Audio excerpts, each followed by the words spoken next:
Americans have been waging war on the Battle of the Bulge since the mid-1940s, when exercise machines were introduced, along with fad diets, all offering quick results with little effort. Our gyms are different. Machines do everything.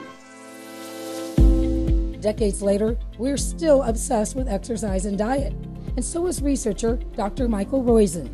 I'm Dr. Mike Roizen, Chief Wellness Officer at the Cleveland Clinic, and we've teamed up with Parade Magazine to see what people really know about exercise and weight loss. Dr. Roizen gained notoriety in the 1990s for developing the real age concept, along with his best friend, Dr. Mehmet Oz.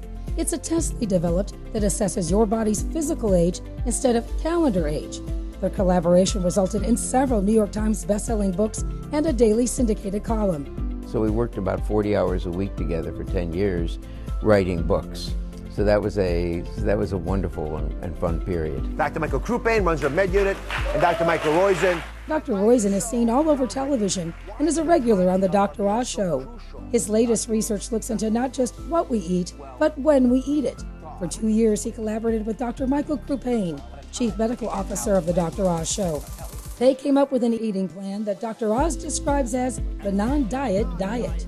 It's a new year, and we are breaking the rules with a brand new non-diet diet. You heard right, a non-diet diet. Forget the strict guidelines of all those other diets, because for the next 30 days, you get to eat all of this. And your eyes don't deceive you, that's pasta. It's okay on this program. Their eating plan is revealed in What to Eat When, and focuses on aligning your diet with your body's circadian rhythms to use your metabolism to your advantage. So what you eat is important, and don't let me diminish that. But when you eat is also important, because you become progressively insulin resistant during the day. Remember, our ancestors never had electricity and lived by the sun. And because of that, a calorie isn't a calorie in the human body. In the test tube, a calorie is a calorie is a calorie. But for you, eating before 3 p.m., it's less of a calorie. So at 8 a.m. or 9 a.m., a calorie is about 0.9 calories.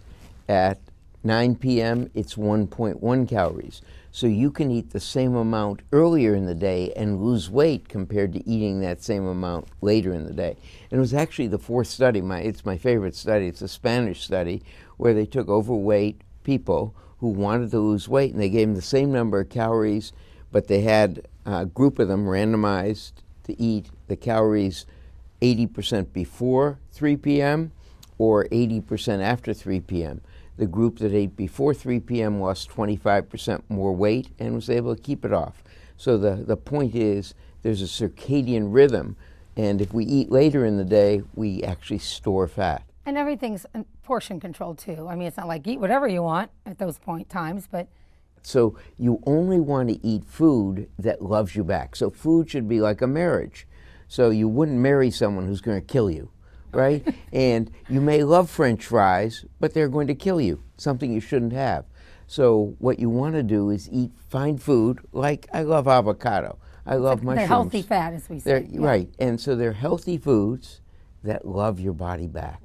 What is the goal of the plan? The plan is to live healthy. So it is, yeah, you'll lose weight and you'll get better sleep, but it is basically, you want to live as long as you can without disease and without disability. And that's what the plan is. And that's why we highlighted it, because we as a country aren't living as healthy as we can. When people talk about you describing what to eat when, what's your short version? The short version is eat when the sun is up, eat more early, less later, stop stereotyping foods so you can eat it. And I always say there's another big one, because when I got written by patients, they would say, life got in the way. Well, remember, the sun comes up every day, so if life gets in the way, you can really bounce back, because don't let life get in the way for more than a day. You can change, because next day the sun comes up is another chance you can eat when the sun is up. Watch the full interview with Dr. Michael Roizen on YouTube at Storytellers_Studio.